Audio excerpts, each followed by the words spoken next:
Amém. Glória a Deus. Queridos, abra sua Bíblia comigo, lá no livro de Atos, no capítulo 8. Vamos à nossa leitura. Atos, capítulo 8, a partir do versículo 25. O texto é um pouco longo, mas eu vou ler e eu sei que você vai acompanhar atentamente, você vai receber esta palavra em nome de Jesus. Amém? Amém? Então tá bom, vamos lá. Tendo eles, pois, testificado e falado a palavra do Senhor, voltaram para Jerusalém e em muitas aldeias dos samaritanos anunciaram o evangelho. E o anjo do Senhor falou a Filipe, dizendo: levanta-te e vai para o lado do sul, ao caminho que desce de Jerusalém para Gaza, que está deserta.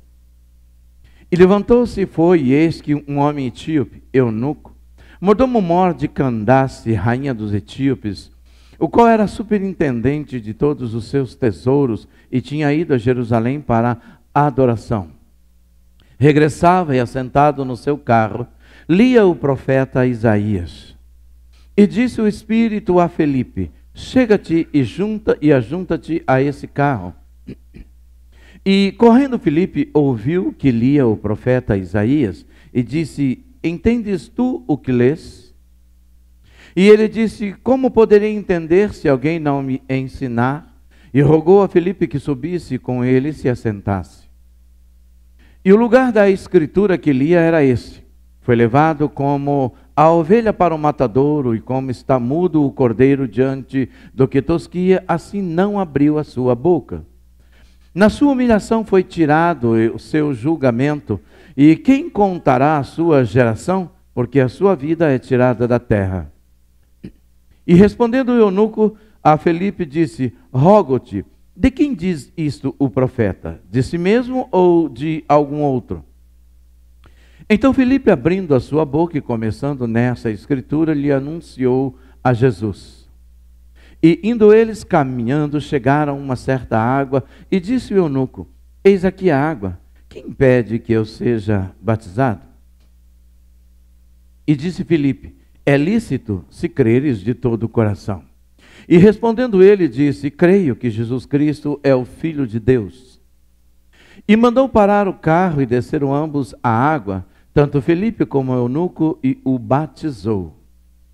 E quando saíram da água, o Espírito do Senhor arrebatou a Filipe, e não ouviu mais o eunuco, e jubiloso continuou o seu caminho. E Filipe se achou em Azoto, e indo passando, anunciava o evangelho em todas as cidades, até que chegou a Cesareia. Amém? Versículo 36 e 37, por favor, eu quero enfatizar esse versículo.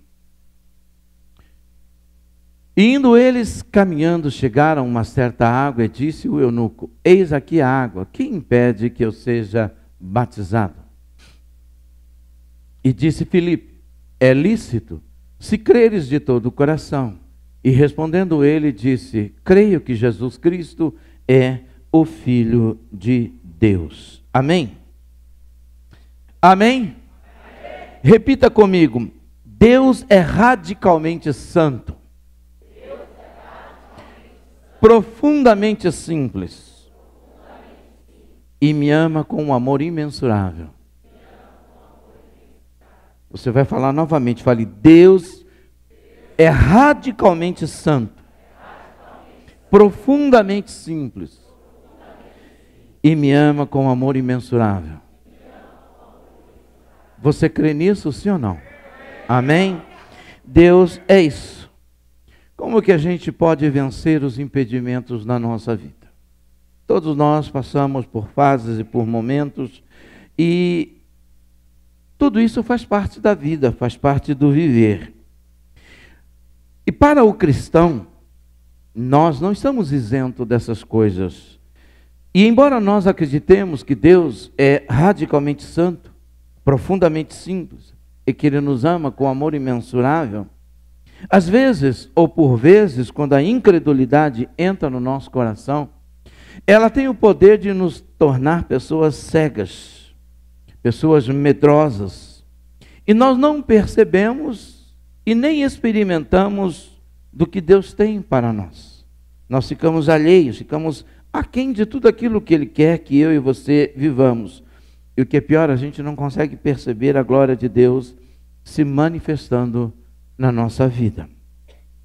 O texto de Atos, ele relata exatamente essa situação do eunuco. Ele era mordomo-mor da rainha de Candace, um eunuco etíope.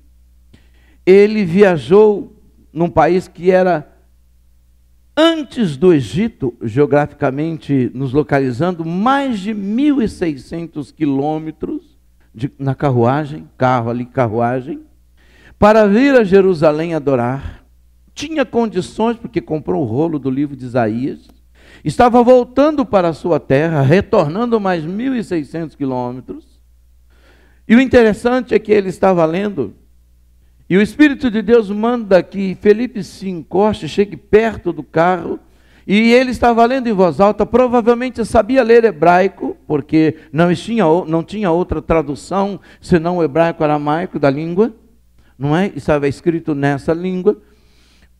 E Felipe pergunta para ele, você está entendendo o que você está lendo? E ele diz, como que eu vou entender se não tem quem me explique? Eu não estou conseguindo entender. Ele fala de quem? Fala dele mesmo? Fala de alguma outra pessoa? E aí ele convida Felipe para subir ao carro e ficar com ele. Felipe vai explicando. Mas o interessante é que isso vai abrindo a mente dele, chega uma hora que ele pergunta, o que me impede de ser salvo? Ou melhor, de ser batizado. O que é que me impede hoje de ser batizado? E Felipe diz, nada. Mas ao mesmo tempo que Felipe diz nada, ele diz que existe algo que pode impedir ele de ser batizado. Ele diz, nada, se você crê de todo o coração. Ao mesmo tempo em que Felipe diz, olha, nada te impede de ser batizado, mas existe uma coisa que pode te impedir. O que é? Se você não crer de todo o coração. E nós sabemos que ele confessou que Jesus Cristo é o Filho de Deus, e ele desceu e foi batizado e seguiu o seu caminho feliz. Se nós colocarmos isso na nossa vida, a pergunta que cabe bem para mim e para você é, o que nos impede de viver aquilo que Deus tem para nós? Nós lemos a palavra de Deus, nós oramos, nós cantamos, nós celebramos, mas o que nos impede de experimentar essa verdade que é capaz de nos libertar em pequenas coisas? Porque não são as grandes raposas que atravancam e que atrapalham a nossa vida. Não são as grandes árvores que nos impedem de seguir em frente. Muitas vezes são as gramas, são os pequenos capins. Às vezes são as pequenas coisas, detalhes na nossa vida nos impedem de ver o fluir da glória de Deus. E é interessante que esse Evangelho de Jesus Cristo, essa verdade que liberta, mas que não pode ser aceito e nem pode ser praticado sem o elemento fé. É que muitas vezes a gente se perde e a gente não se inteira dessa verdade na nossa vida. A gente sabe que fé é o dom que nós recebemos para praticar, mas a fé, ela precisa ser praticada e ela precisa ser fortalecida para que ela nos fortaleça. Romanos 10:17 diz que a fé, ela vem pelo ouvir, e ouvir a palavra de Deus. De sorte que a fé é pelo ouvir e ouvir a palavra de Deus. A fé não vem por ouvir qualquer coisa. A fé vem por ouvir uma única coisa, a palavra de Deus. A fé não vem por ouvir o que o filósofo diz, o que o psicólogo diz, o que o antropólogo diz, o que o professor fala de si mesmo, das filosofias e dos sofismas humanos. Não. A fé vem de ouvir uma única palavra, a palavra de Deus. A fé vem pelo ouvir e ouvir a palavra de Deus. E quando eu alimento o meu espírito com essa fé, eu recebo isso, não é como um dom, porque 1 Coríntios 12 diz que a fé é um dom que nós recebemos, eu preciso exercitar essa fé até que eu consiga ver, enxergar, alcançar aquilo que Deus tem para mim. Hebreus 11:1 ele fala algo tremendo. Ele diz que a fé é o firme fundamento das coisas que eu espero, das coisas que eu sonho, que eu acredito, que eu quero, mas essas coisas em Deus. E a prova cabal, inquestionável das coisas que eu ainda não vejo, mas que é uma promessa de Deus para a minha vida. Essa é a fé. O eunuco, de uma forma muito simples, ao entender a palavra de Deus, ele foi para algo que é muito importante se nós queremos experimentar as mudanças que nós sonhamos. A gente fala muito em metanoia, em mudança de mente, a gente assiste, ouve ministrações tão profundas. E por que eu falei que lá no começo que Deus é radicalmente santo e profundamente simples? Porque o Evangelho é algo tão simples que se a gente não complicar, parece que não tem graça. Então, tem que vir com uma linguagem rebuscada, tem que vir com uma linguagem filosófica, tem que vir com uma linguagem metafísica, e o Evangelho é metafísico, mas simples. É eu adentrar nas regiões celestiais e tomar posse daquilo que Deus tem para mim pela verbalização da palavra, pela atitude que eu tomo por profetizar e declarar essa palavra, não externamente, sem que primeiro eu profetize e declare essa palavra internamente, dentro do meu ser. Há um velho ditado que diz: água mole em pedra dura, tanto bate até que fura.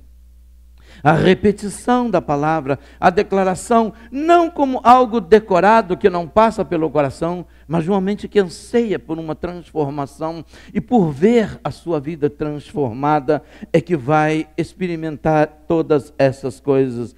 É pela fé. E aquele homem, quando Filipe disse: olha, nada te impede de ser batizado desde que você creia. Se você crê, a água está aqui, o que me impede? Nada, desde que você crê, vamos descer. E ele parou o carro, desceu e foi batizado.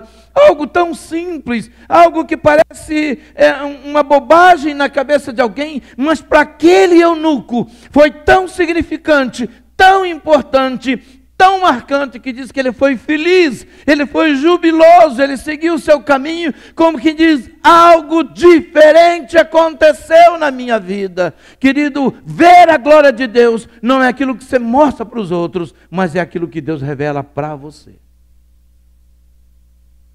Nós não vemos a glória de Deus só no que Deus mostra para os outros, mas nós vemos a glória de Deus naquilo que Ele revela para mim, no meu secreto, na minha intimidade com Deus, no meu momento com Deus.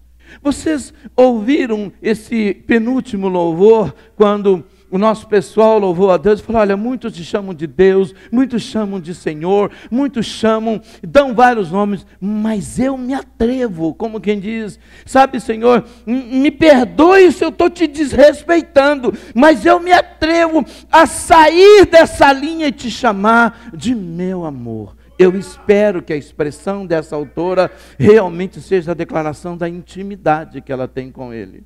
Mas isso é uma declaração de intimidade. Eu sei que as pessoas te chamam de Senhor. Eu sei que as pessoas te chamam de Deus. Eu sei que as pessoas te chamam de vários nomes. Mas eu me atrevo a te chamar de meu amor. Sabe por quê, Senhor? Como que diz? Porque a minha intimidade com o Senhor, eu sei que eu tenho. Eu sei que intimidade que eu tenho com ela. Sabe, queridos, é algo tão forte. Pense você que é casado. Você tem amigos, você tem irmãos, sua esposa tem amigos, sua esposa tem colegas, sua esposa tem colega de trabalho, mas quem tem intimidade com ela é você. Isso é algo tão profundo, isso é algo tão sério, que quando nós falamos da nossa relação com Deus, nós precisamos entender que esse namoro, que essa relação, que essa profundidade, ela está embasada nessa simplicidade do que Deus é. Há um coração contrito e quebrantado, Deus não despreza. A fé em Cristo e sua palavra faz com que eu vença. Sabe, amados, o impedimento que muitas vezes vem e faz com que eu não veja e nem experimente a glória de Deus. Sabe, existe impedimento que eu preciso vencer. Que tipo de impedimento? Aquilo que me impede de ver e experimentar a glória de Deus. A gente não consegue, existem muitas coisas que nos impedem. Lá em João, no capítulo 11, versículo 39, você conhece a história da ressurreição de Lázaro. Maria, Marta, eram duas mulheres que tinham uma profunda intimidade com Deus. Lázaro morreu, faziam 4 dias, o Senhor vai lá, entra na cidade, Maria encontra, depois vai Marta, o Senhor quer ver o sepulcro, e o Senhor então diz, olha, tirem a pedra, e olha o que Marta diz, quando o Senhor Jesus disse, tirai a pedra, e a irmã do defunto disse-lhe, Senhor, já cheira mal, porque já é 4 dias. Disse-lhe Jesus, eu não te tenho dito que se creres verás a glória de Deus? Sabe, a gente ou nós somos assim, Deus quer operar, mas a gente fala, não tem mais jeito não, para mim não tem mais jeito, esse homem não vai se converter, a minha família não vai mudar nunca, eita, Senhor, eu estou orando para que Deus mude a minha vida, me edifique, porque meu lar, minha casa, para mim também não tem mais jeito não, é um monte de impedimento que nos impede de ver o quê? A glória de Deus agindo na nossa vida. Se Deus está falando que faz, Ele faz. Ele só quer que eu tire a pedra. Ele só quer que eu limpe o caminho. Ele só quer que eu abra o meu coração, tire as vendas dos meus olhos, que eu exerça aquilo que a palavra de Deus diz. Se eu crer, eu vejo a glória de Deus. Mas pequenas coisas nos impedem de ver a glória de Deus. Pequenas coisinhas nos impedem. Sabe, amado, às vezes nós precisamos parar num caminho de Damasco e falar assim, Senhor, me deixa cego, porque enquanto os meus olhos olhar para o mundo, eu não consigo ver o céu. É algo tão poderoso que para que Saulo pudesse ver o céu, ele teve que ficar cego para os homens. E a gente precisa aprender que enquanto Deus não nos deixar cego para o mundo, a gente não consegue ver os céus abertos. Certa feita Eliseu disse para o Senhor sobre o seu aprendiz Geazi, Senhor, abre as portas do céu para que o teu servo veja o que eu estou vendo, ele enxergue o que eu estou enxergando. Amado, nós estamos cheios de impedimento, porque esses impedimentos não somente impedem de ver, mas também de experimentar aquilo que Deus tem para nós. Aquele homem creu. Ele diz, agora eu quero experimentar, eu quero descer as águas, eu quero ter uma experiência pública com Deus, aquela água é suficiente. Sim, se você crer de todo o coração. Se você acreditar que Ele é capaz de mudar a sua história nesse momento, sim, você pode descer, porque todo aquele que crê e for batizado será salvo. E o homem foi jubiloso. O que apareceu? O que aconteceu ali que Filipe não viu? Que as pessoas não viu? Que o cocheiro, aquele que levava, que conduzia a carruagem, porque certamente não era ele quem conduzia, ele estava lendo, não é? Ele tinha posses, tinha alguém, vamos dizer, um motorista, um cocheiro que conduzia a carruagem. Talvez não tenha visto nada, deve ter pensado, meu, um homem tão rico, para que se sujeitar a isso? Para que descer nesse rio, se molhar todo aí, sabe?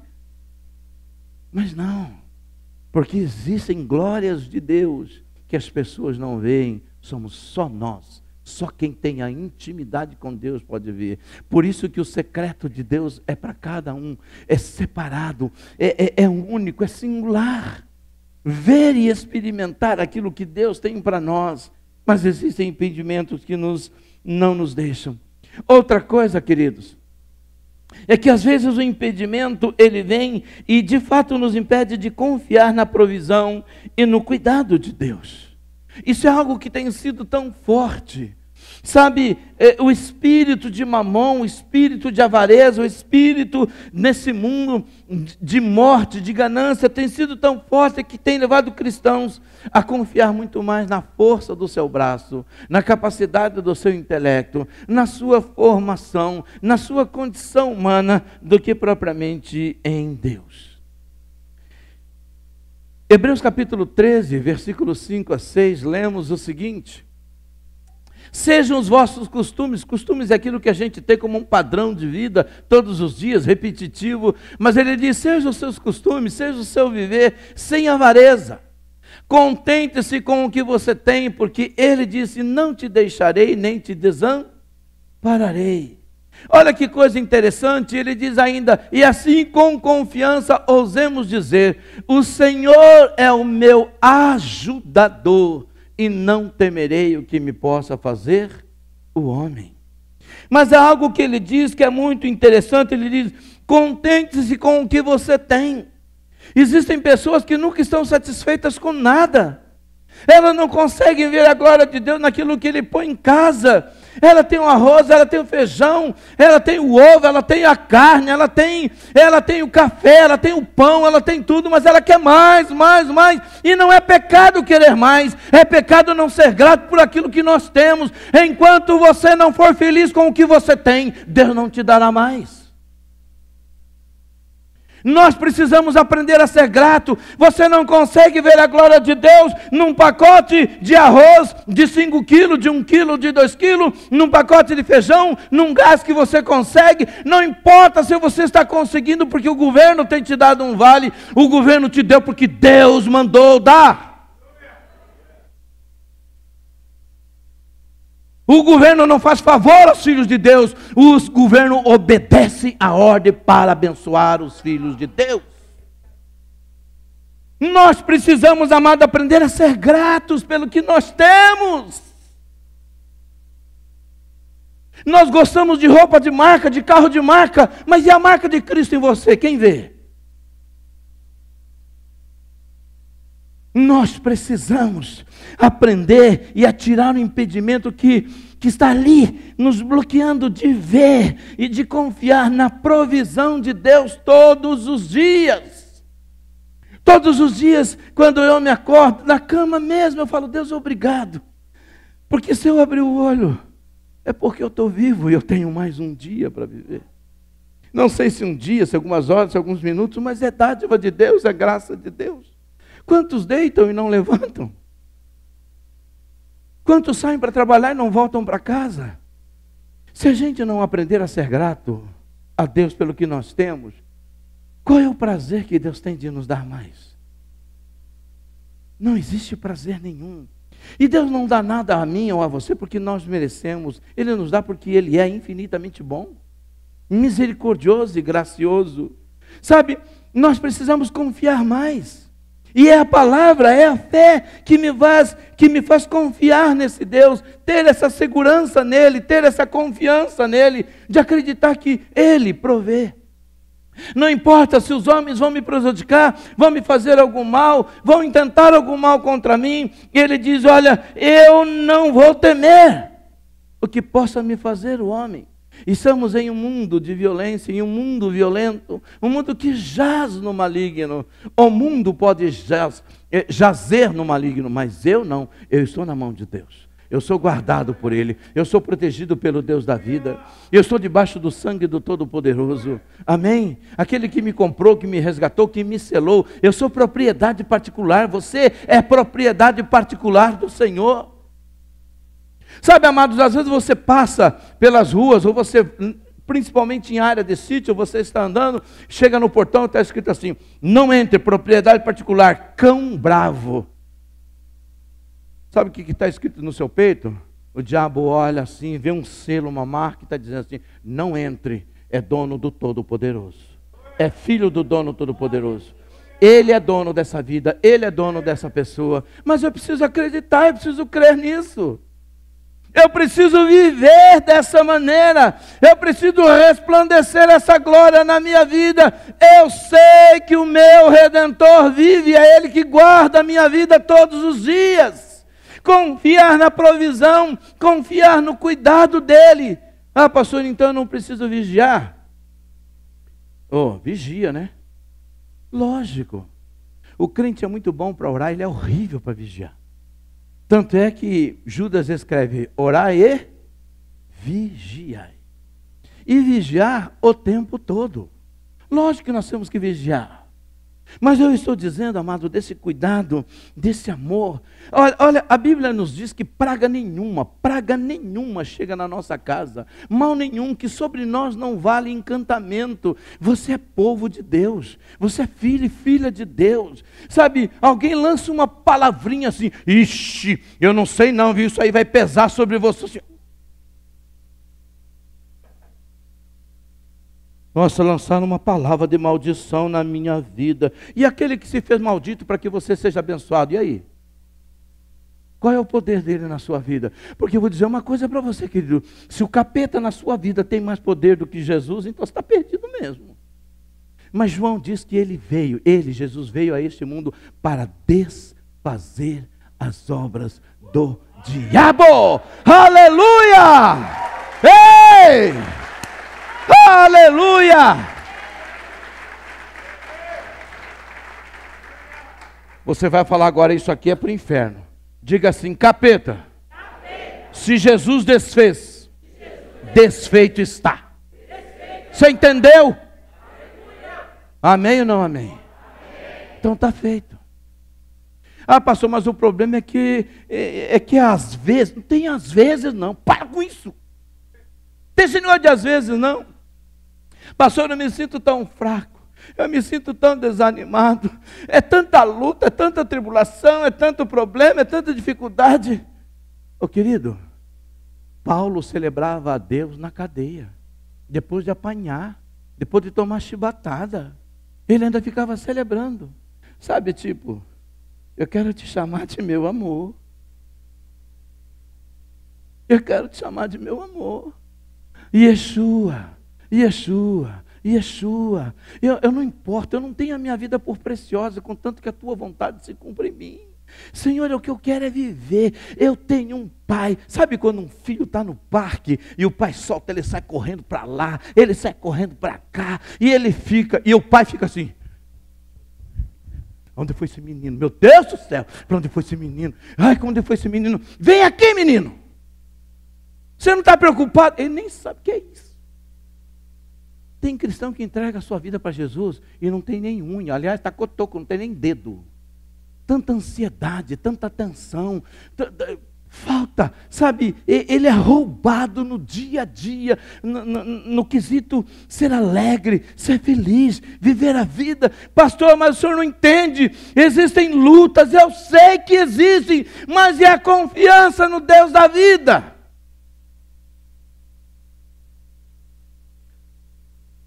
Pastor, mas nós estamos num mundo violento, eu sei. Aliás, deixe-me dizer uma coisa. Se o mundo não tivesse violência nenhuma, você ia morrer, sim ou não? Sim ou não? Então você está preocupado com o quê? Se ao homem está dado morrer uma única vez, vindo depois disso o juízo, aproveite o que você tem para viver, porque a morte é certa. Mas a vida é mais certa ainda, porque quando você morrer, o Senhor te ressuscita para estar com Ele na glória. Não foque na morte, foque na vida. Não foque na dor, foque na vida. Não foque nas amarrações, foque na libertação que Deus te deu. Não foque no que você perdeu ou está perdendo, foque no que você está ganhando em Cristo Jesus. Porque um dia tudo isso aqui vai acabar e haverá um novo céu e uma nova terra, aonde habita a justiça. Aleluia! E eu não vou precisar votar mais. Porque Deus é bom. Sim ou não? Então confie nele. Acredite. Você lê Isaías, você já leu Isaías quantas vezes? Você já leu o Velho Testamento, o Novo Testamento, tudo que é testamento, você já leu quantas vezes? É, pastor, mas você não entende. Que essa palavra, ela não se pratica por aquilo que nós sentimos, se pratica pelo quanto nós acreditamos, confiamos, depositamos e obedecemos esta palavra. Isso é confiar. O que me impede de ser batizado? Nada. Você acredita? Eu acredito. Então vamos descer. Outra coisa, querido, que nos impede de ver a glória de Deus, é porque nós somos impedidos de profetizar que nossa família é bendita. Você já percebeu? Eu já entrei em casa de crente, que parece que você está entrando num azedume. Como é que está a sua vida? Está uma droga. Como é que é a sua família? Não quero nem falar. Mas meu irmão, Deus não habita na sua casa. Sei não, eu acho que quem habita aqui é o capeta. Deixe-me dizer uma coisa, querido. Na sua boca, põe a mão na boca assim, ó. Não bate nela, porque a minha vontade é de fazer você bater, mas não bate. Põe na sua mão na sua boca assim, ó. E fala assim, daqui sai a vida e a morte. O que eu falo, o mundo espiritual pega. Fale, se é vida, vem vida. Se é morte, vem morte. Você está entendendo? O poder da vida e o poder da morte está no que nós falamos. Pastor, nunca ninguém me ensinou isso. Bem, eu vou te dar uma dica, lê Provérbios. Nós precisamos entender, amados, mas não adianta. Pastor, o que me impede? Não sei, eu sei. Você não consegue crer que esta palavra, quando eu declaro, eu estou movendo o mundo espiritual em meu favor. Eu falei hoje de manhã que Deus não salva casamento. Eu vi que alguns irmãos fizeram assim, ó. Como quem diz, ó, o incrédulo, ó, o herege aí. Deus não salva casamento. Você sabia que Deus não fala para a pessoa assim, Deus não salva casamento? Eu vou te explicar por que Deus não salva casamento. Primeiro, porque Deus não mandou você casar com quem você casou, você casou com quem você quis. Certo? Segundo, porque você tem livre arbítrio. Você faz as suas escolhas e você é responsável por elas. E terceiro, que Deus salva pessoas, e pessoas salvas e transformadas salvam o seu meio aonde estão e a família que tem. O problema é que pessoas são salvas e acham, agora Deus vai mudar a minha casa. Não, Deus não vai mudar a sua casa. Você vai mudar a sua casa. Você é agente de transformação do seu lar. Você é agente de transformação. Amado, deixe-me dizer uma coisa. Olha o que está escrito lá no Salmo 128, versículo 1 em diante. Bem-aventurado aquele que teme ao e anda nos seus. Continua. Pois comerá do trabalho das suas mãos, feliz será e te irá. A tua mulher será como videira frutífera aos lados da tua casa, e os teus filhos como plantas de oliveira à roda da tua mesa. Eis que assim será abençoado o homem que teme ao. Se a gente não temer a Deus, como é que a gente quer ser abençoado? Pastor, e como é que é temer? Temer a Deus é ouvir o que Ele está falando. Faz isso, não faz isso. Faz isso, não faz isso. Vai por aqui, não vai por aqui. Sabe qual é o grande problema, querido? É que a gente não faz isso. A gente não age assim. A gente age de maneira diferente. E eu quero linkar isto ao item 4.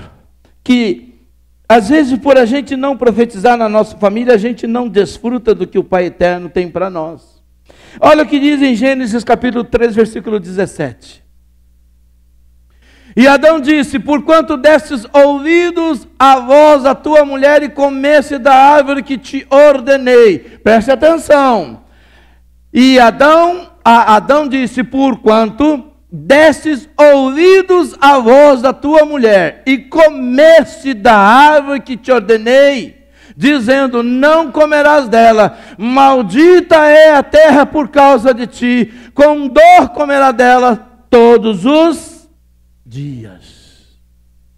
Amado, deixa eu dizer algo para você. O que nos impede de desfrutar a bênção de Deus na nossa vida, o que é que está nos impedindo? É porque nós temos dificuldade de entender que às vezes Deus fala com A, às vezes Deus fala com B, às vezes Deus fala com o povo, mas existem coisas que Deus fala com o homem, existem coisas que Deus fala com a mulher, existem coisas que Deus fala com uma pessoa. O Senhor chegou para Adão e disse: Adão, você deu ouvido à sua mulher. Você deu ouvido. Eu não quero saber o que ela disse. Eu não estou nem aí para o que ela falou. O que ela fez, já veio a consequência sobre a vida dela. O que Satanás fez, já veio a consequência sobre ele. Mas eu quero falar com você, Adão. É com você, Adão. Eu disse para você, Adão. Eu falei para você, Adão. Todas as árvores do jardim, o fruto delas você podia comer. Você está entendendo, Adão? Mas daquela árvore eu disse para você que do dia em que dela você comesse, você ia morrer. Não importa se alguém viesse te convencer, se alguém falasse com você, não quero saber em quem você vai jogar a culpa, porque eu conversei com você. Eu falei com você. O problema, querido, é que a gente tem uma síndrome do empurra. Ah, mas a mulher que o Senhor me deu, essa casa aqui não vai por causa de fulano, por causa de Beltrano. Você é o sacerdote da sua casa, você é sacerdotisa do seu lar. Pare de jogar a culpa, se olhe e veja que Deus está falando com você. Ele disse: Adão, você deu ouvido à sua mulher. Quem é que tem mais razão, eu ou Eva? Quem é que pode mais, eu ou Eva? Com quem que você combinou, comigo ou com Eva? Por sua causa. Olha Deus incutindo culpa em Adão. Por sua causa, Adão, a terra se torna maldita a partir de hoje. E muitas vezes você me perdoe o que eu estou te falando, mas entenda o que eu vou falar da parte de Deus com temor e tremor. Muitas vezes a sua casa se torna uma terra maldita por sua causa. Porque você insiste em não ouvir o que Deus está falando, e é com você. Não é com A, não é com B, não é com C, é com você. É com você que Deus acordou de madrugada e diz: muda. E foi para você que Deus disse: olha, está na hora de você mudar de direção. É para você que Deus disse: tem que mudar essa forma de você se comportar, de você falar. É com você que Deus está falando. Ah, pastor, mas na minha casa, o meu marido, a minha esposa não é crente, o que eu faço? Se eles não são, não importa, você é. Se eles não são luz, você é luz. Se eles não têm vida, você tem vida. Se eles não são sal, você é sal. Se eles não têm boca de Deus, você tem. Se eles não têm atitude de Deus, você tem.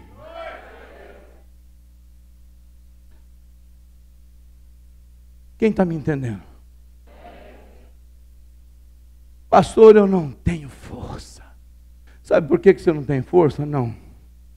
Porque você não morreu ainda. Como assim, pastor? O dia que você morrer. Meu Deus, pastor, isso é forte demais. Presta atenção no que eu vou falar. O dia que você morrer, você vai permitir Deus viver. E aonde Deus vive, as coisas mudam. Amém ou não amém? Amém. Fala para a pessoa: você recebeu isso? Sabe, existem coisas na nossa vida que a gente está esperando. Agora Deus vai fazer. Dessa vez Deus vai fazer. Eu tenho certeza que Deus vai fazer. Quantas vezes você profetiza na sua casa por semana? Não me fale que eu não quero ficar triste. Quantas vezes você profetiza no leito do seu marido?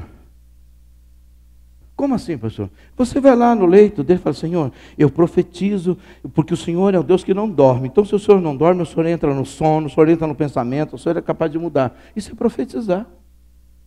Eu creio. Ou então você faz isso para sua esposa.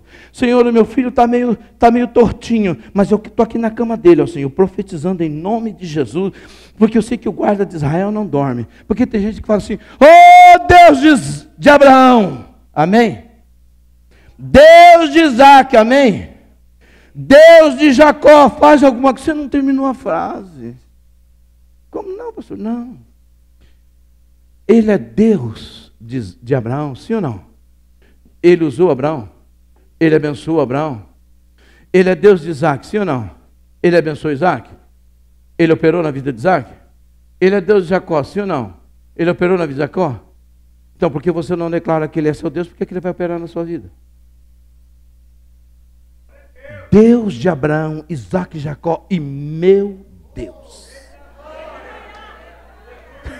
Você entendeu ou não?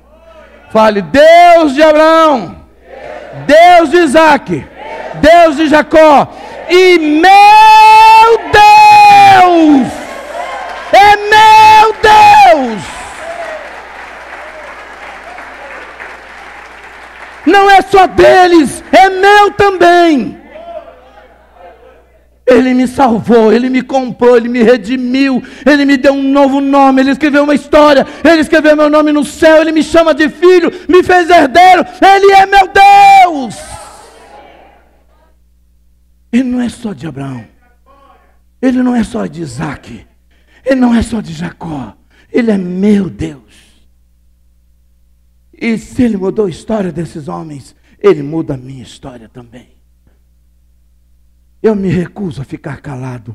Eu quero profetizar na minha casa, eu quero profetizar na minha família, eu quero profetizar no meu casamento, eu quero profetizar e eu quero mudar naquilo que Deus quer que eu mude para experimentar o que Deus tem para mim. Ele disse, Isaías 1,19, se quiserdes e me ouvirdes, comereis o melhor dessa terra.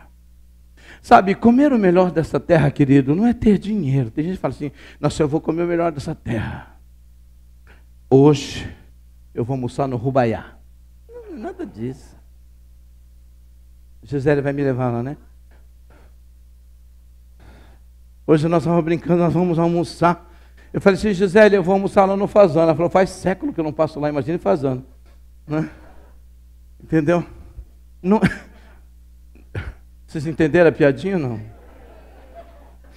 Fazano é um dos restaurantes mais caros que tem em São Paulo.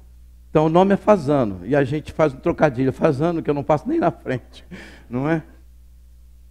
Mas eu estou querendo dizer, amados, de comer o melhor dessa terra é ter um lar abençoado. Amém? É ter filhos abençoados.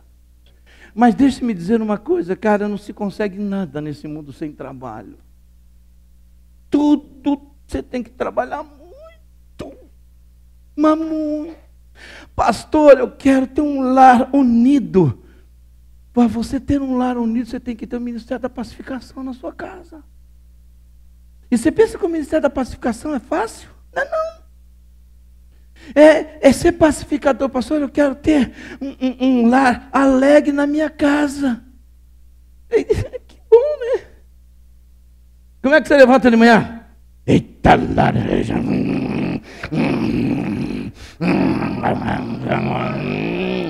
Como é que você vai ter um lar alegre? Levanta dando risada para a vida. Pastor, é que o senhor não olhou meu extrato. E o que eu tenho a ver com o seu extrato? Se você gastou mais do que você ganha, a culpa é de Deus? Não. E é do capeta? Não. É sua. Eu vou fazer você achar a pessoa que é culpada de você estar atolado financeiramente. Eu vou te ajudar hoje. Quando você chegar em casa, olha no espelho.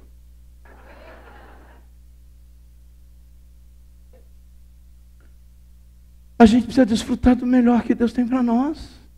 Sim ou não? Sabe, amado, para com esse negócio de achar, Deus me chamou para sofrer, Deus me chamou para gemer.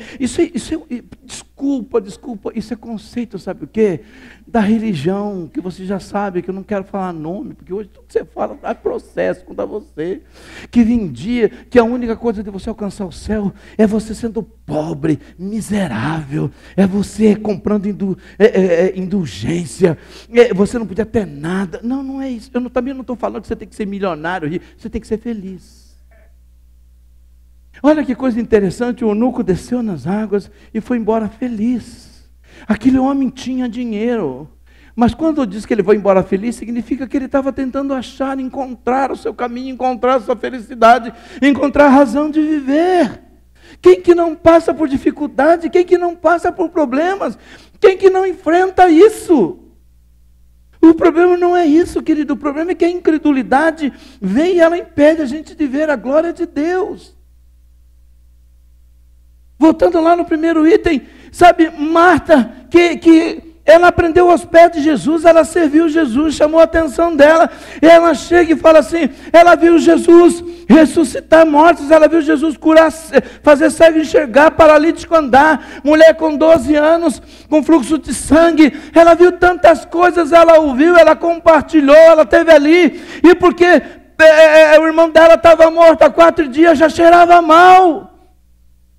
Isso significa que ela perdeu a esperança.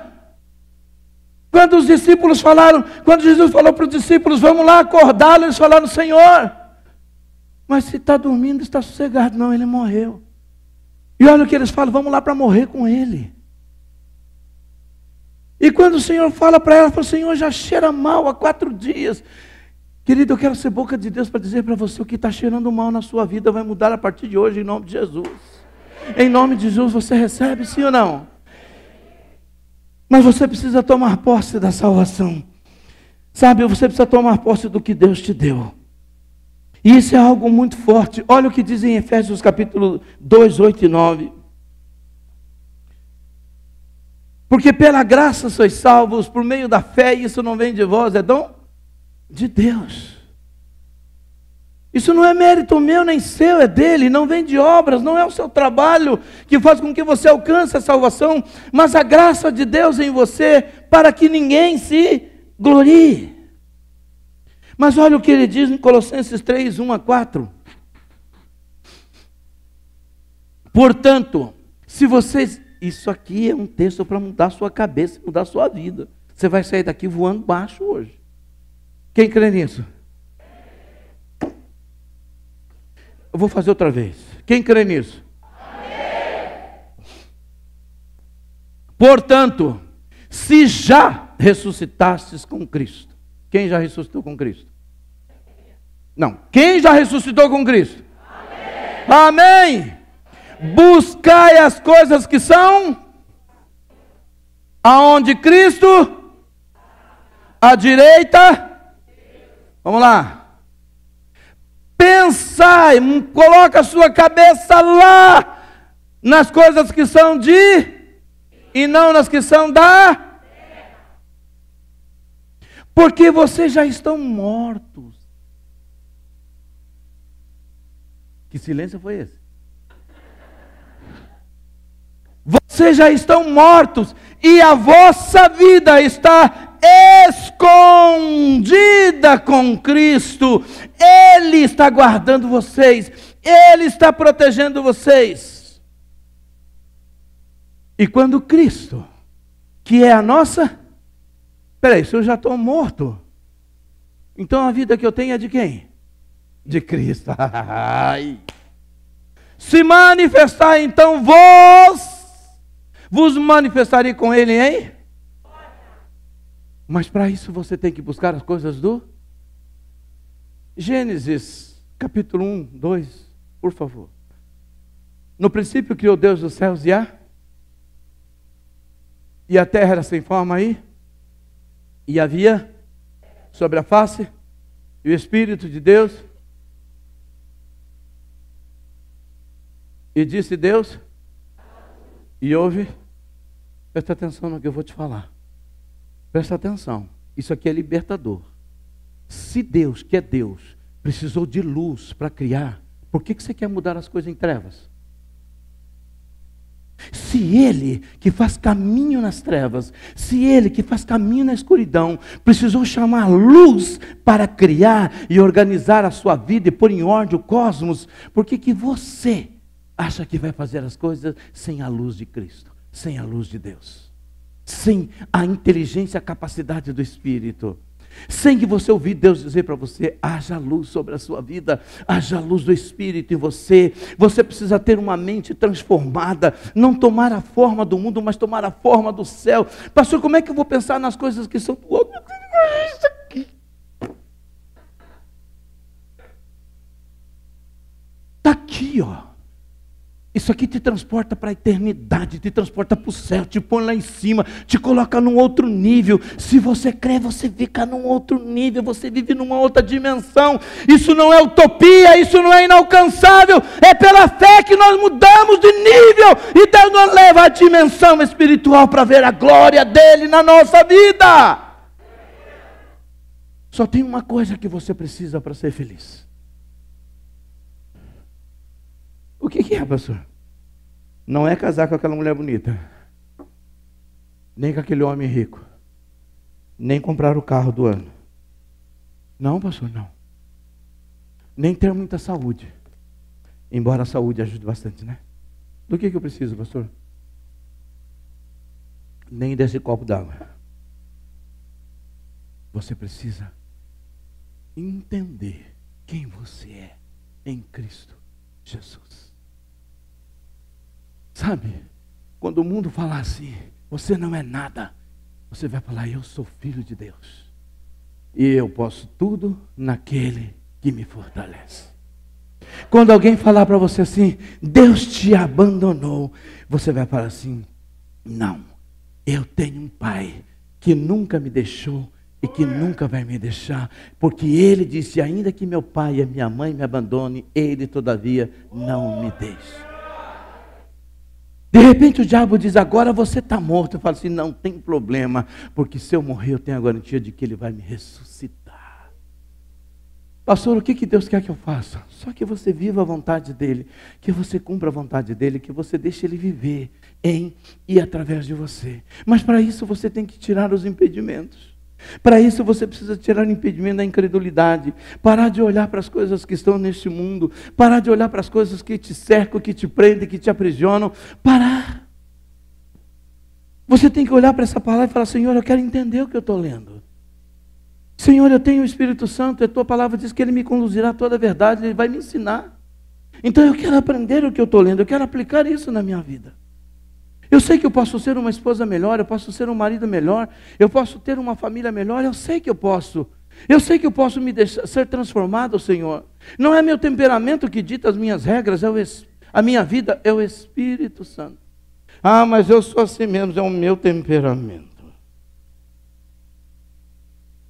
O senhor está me entendendo, pastor? Não. Por quê? Você não está morto com Cristo? Estou. Então quem morre, o temperamento também morre. O seu temperamento é o temperamento do Espírito, que está lá em Gálatas 5. O meu temperamento é o temperamento do Espírito. Aprender a controlar a minha boca e as minhas emoções, para que eu não traga maldição, para que eu não traga tristeza, nem choro na minha casa, para a minha família, e nem para a minha vida. Como eu disse, queridos, falei hoje de manhã, que o índice de divórcio no meio cristão é assustador.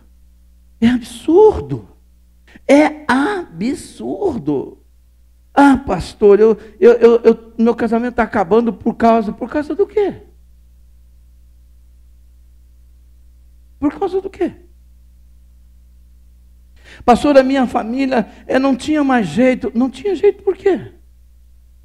O grande problema é que enquanto a sua carne gritar, nada vai te satisfazer. Enquanto a sua alma gritar, nada vai te satisfazer. Mas o dia que você decidir permitir que o Espírito de Deus viva através de você, então você vai começar a se satisfazer em Deus. Aquele eunuco, amados, ele caminhou, ele rodou 1.600 quilômetros na época de Cristo, naquela época do início da igreja, para adorar em Jerusalém. E às vezes você precisa pegar um ônibus ou caminhar algumas horas para vir na casa do Senhor adorar, e você falar, hoje eu não vou, hoje eu estou com preguiça. Hoje eu vou no online. Conhece o online? Hoje eu vou no online. E ainda fala, graças a Deus, Senhor, porque eu tenho a internet, porque o Senhor me deu a internet, eu não preciso ir na igreja olhar para o pastor Gerson. Estou brincando. Querido, o online é para quem não pode. É para quem não tem condições. Porque o online, quando o preguiçoso usa, não tem como mudar, porque ele já está profetizando que ele quer Deus delivery. Ele quer adorar delivery. Então ele precisa frequentar a igreja do iFood. Não é? Do Rafi. Porque não tem jeito. Nós precisamos disso, ó. Nós precisamos desse momento, nós precisamos desse... Isso aqui é maravilhoso, isso aqui é bom demais. Eu só vejo gente bonita aqui. Amém? Deus me perdoe, mas a gente só vê gente bonita. Coloca de pé, gente. Obrigado por assistir mais um dos nossos cultos online. É muito bom ter você conosco. É muito bom poder contar com você do outro lado. Mas queremos você aqui, visitando a comunidade Batista Mahanaim. Portanto, vem conosco. Os nossos cultos acontecem aos domingos, às 8 horas da manhã e também às 18 horas, comecinho da noite. Aonde nós ficamos? Aqui, na Avenida Cruzeiro do Sul, 360, Roxidale, Osasco, São Paulo. É sempre um prazer poder, junto com você, adorarmos e celebrarmos o Senhor em comunhão, ok? Nos acompanhe e continue nos acompanhando nas nossas mídias sociais. É muito bom ter você nesse caminho, nesse processo. Uma ótima semana. Deus abençoe a sua vida, família, trabalho. Até a próxima.